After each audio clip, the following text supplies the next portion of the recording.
මොකද්ද විකාල භෝජනා කියන්නේ? ඉර අවරට හැරුණාට පස්සේ ආහාර ගන්නෙ නෑ. තේරෙනවනේ?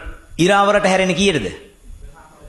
හරියට 12ට 12 පහු වෙච්ච එක මම කියන්න බෑ. සමහර දවස්වල 11:45ටත් වැඩේ වෙනවා. සමහර දවස්වල 12 කාලටත් වැඩේ වෙනවා. ඒ කියන්නේ සමහර දවස්වලට මේක කාලෙන් කාලට වෙනස් වෙනවා. කොහොමද හරියටම කියන්නේ 12ට කියලා? ඔය ඉර අවරට යන වෙලාවයි හොයාගන්න ඕන. ඉර මුදුන් වෙන වෙලාවට පස්සේ කොහොමද හොයාගන්නේ? එළියට බැස්සා ඔළුව කකුල් දෙකට පෑගෙනවා නම්, හෙවණැල්ල කකුල් දෙකට පෑගෙනවා නම් අන්න වෙලාව. ඒක තමයි මුදුන් වෙන වෙලාව. ඒක තමයි හොයාගන්න වෙලාව. නැත්නම් රිටක් අරගන්න රිට හිටවන් ඒ රිටේ හෙවණැල්ල තනි කෙලින් වැටලා නම් එහෙට නැමිලත් නැහැ මෙහෙට නැමිලත් නැහැ. තේරෙනවනේ? නැගිනහිරටත් නැහැ බටහිරටත් නැත්නම් ඔන්න හොයාගන්න ක්‍රමය. හොයාගෙන ඊට පස්සේ මොකද කරන්නේ?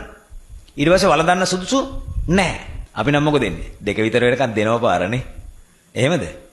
අපිට වෙලාවක් නෑ ස්වාමීනි. අපිට ලැජ්ජාවකුත් නෑ ස්වාමීනි.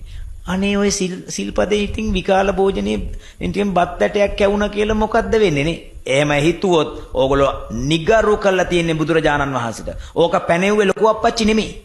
ඕක පැනෙව්වේ කවුද? සර්වඥ තථාගත ලෞතර සම්මා සම්බුදුරජාණන් වහන්සේ මේක එපා කිව්වේ. බුදුරජාණන් වහන්සේ එපා කියපු එකක් කරන්න ඔයයි මයි කවුද? ඔබ මම කවුද? මතක තියාගන්න. යම් කිසි කෙනෙක් මේ සිල්පද කැඩුවොත් හරිද? එයාට නිවන් දකින්න බාධාවක් තියෙනවා. ඒකට කියනවා මොකද්ද? ආඥා ව්‍යතික්‍රමනාන්තරාය කියලා. දන්නේ නැහනේ නේ. මෙච්චර කාලයක් දැනගෙන හිටියේ නැහනේ. බුදුරජාණන් වහන්සේගේ ආඥාව ව්‍යතික්‍රමණය කළා. බුදුරජාණන් වහන්සේගේ අණ කැඩුවා. යම් අනක් බුදුරජාණන් වහන්සේ පැනෙව්වා නම්, යම් නීතියක් පැනෙව්වා නම්, ඒ නීතිය පැනෙව්වෙම අපේ හිතසුව පිණිසමයි. අපිව බිත්තිය තියලා එන ගැහුවේ නේ. අපිව කොටුවක දාලා හිර කරේ නේ. නිවන් දැකීම පිණිසමයි මේක කරන්න කිව්වේ. එහෙනම් විකාල භෝජනය කියන එක දැනගෙන මොකද කරන්න ඕන? ඒකෙන් මිදිලා ඉන්න ඕන.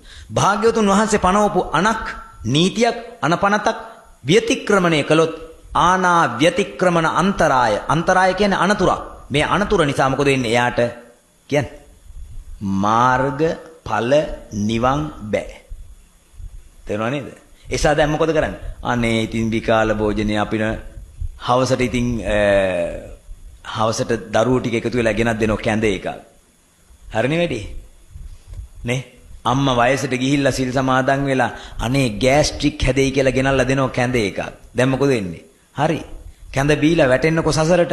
දැන් සමහරු කියනවා බත් ටිකක් කෑව කියලා අපාය යනවද? ගිය දවසට බලන්නකෝ. දැන් බුදුරජාණන් වහන්සේගේ ආනා ව්‍යතික්‍රමණය කළාම නිවන් නොදැක්කොත් සෝවාන් නොවුනොත් සතර අපායට වැටෙන්න බැරිද? පුළුවනි. ඒවා අද මොකද වෙන්නේ? අද අපේ මිනිස්සු ගාව කැරපොත්තෙකුට හූනෙකුට තියෙන බය සසරට නැහැ. සමහර කැරපොත්තන්ට හූනන්ට බයයි. හොල්මන් වලට බයයි. හැබැයි සසරට බය නැහැ. දවල්ට මොනවා හරි කෑව කියලා මොකද්ද වෙන්නේ?